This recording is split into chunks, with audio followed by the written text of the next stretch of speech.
We learned two lessons in Eastern Connecticut. Number one, every vote counts. Every phone call, every voter registration, every check, small or large, mattered in a race, again, that came down to 1/300th of a percentage point in terms of winning that critical 2nd congressional district. The other thing we learned out there is that 18 to 29-year-old voters in the United States of America can make a difference and will make a difference in terms of changing the direction of this country.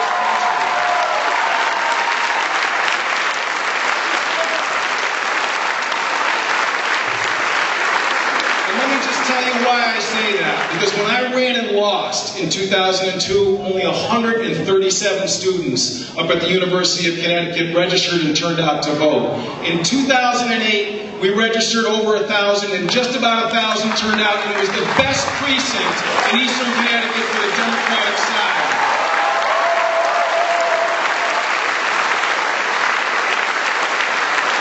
And Barack Obama knows that. His campaign in Iowa and all the way across all the primary and caucuses, it was young voters that turned out in record numbers and will turn out in record numbers this fall to make sure that we elect him as President of the United States.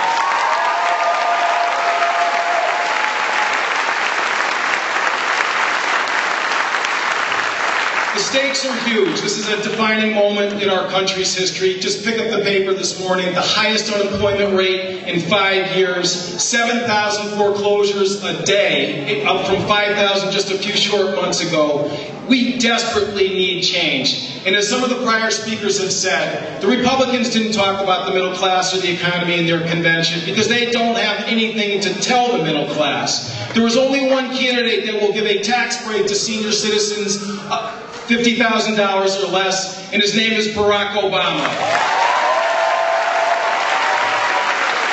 For those 7 million senior citizens who will get a tax break up to $1,400, John McCain will keep their taxes even if they are $50,000 or less. There is only one candidate that will fix the prescription drug plan. His name is Barack Obama and not John McCain.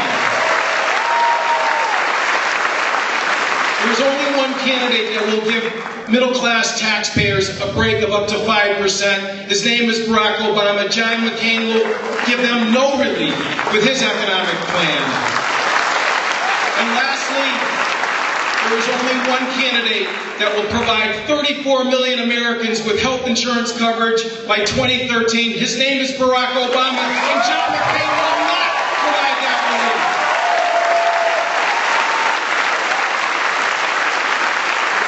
We have 60 days to make sure that this country makes the right choice. And we showed in Eastern Connecticut and all across Connecticut 2 years ago about how we can lead the way. And on election night, when the eyes of the country are watching those early states and people are still voting out west, we have to make sure that we finish the job we started 2 years ago in Connecticut and make sure that we have a clean sweep. We elect Jim Hines to the Congress. We have a strong majority for Barack Obama that people will see all across the country.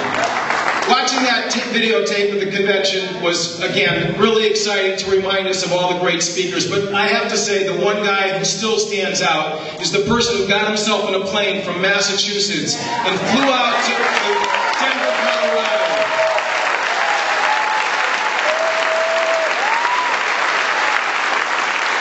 And for those of us who were in the convention hall, and could see behind the curtain and saw that oxygen tank and the doctors that were helping him up the steps, and we're holding our breath that someone who is going through such incredibly intensive medical treatment for a very invasive and destructive illness that took the life of my mother, watching him get out on that stage and pull it together and demonstrate to the people of this country how critically important we must make sure that we make the right choice and go in the right direction. We saw from Ted Kennedy and heard from Ted Kennedy the challenge that we all must pull together with as much passion and commitment as he did to make sure that we elect Barack Obama, President of the United States.